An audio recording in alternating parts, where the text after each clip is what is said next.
Here we have a female Cooper's hawk, an adult. See the barring, the red barring on the breast here.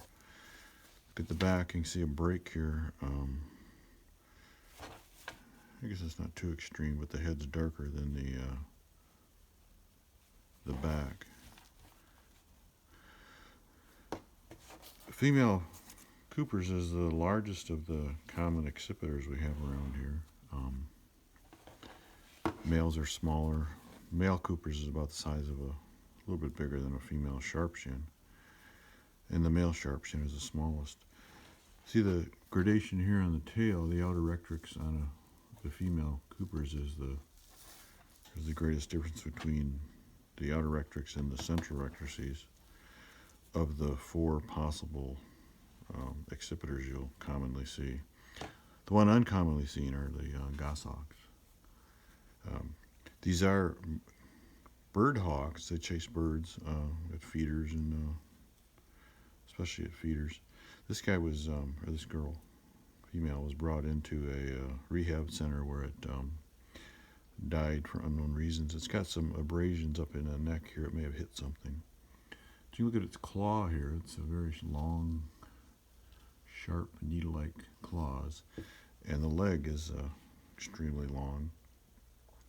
The knee is right there, and the ankle's there, and the foot, this is the foot here. So as they're flying, they can reach out and grab birds from the air.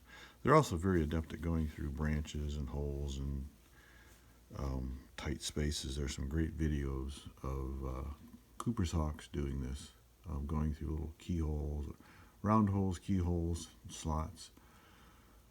If you're interested in that, it's pretty amazing to see them. They'll drop a wing or pull their wings in as they're doing it. The accipiters have this banding pattern. You can see it along here. It's not quite sure what the function is. It may be camouflage when they're chasing something that breaks up their pattern. It may also be a structural element to the feather, in that it acts as a melon, and the melon is more resilient than the whiter areas, and the barbs go angularly like this, and that may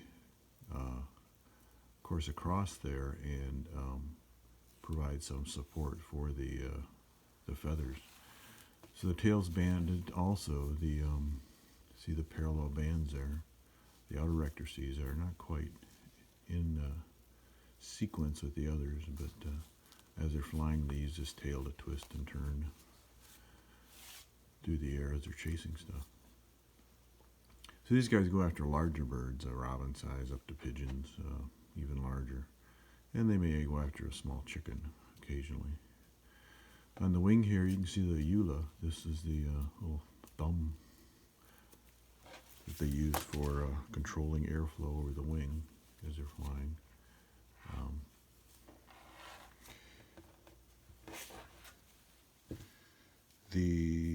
What else do we have here? That's about it, I guess. I'm going to skin this guy, or a girl, female, and then show the internal anatomy of the bird when I'm done.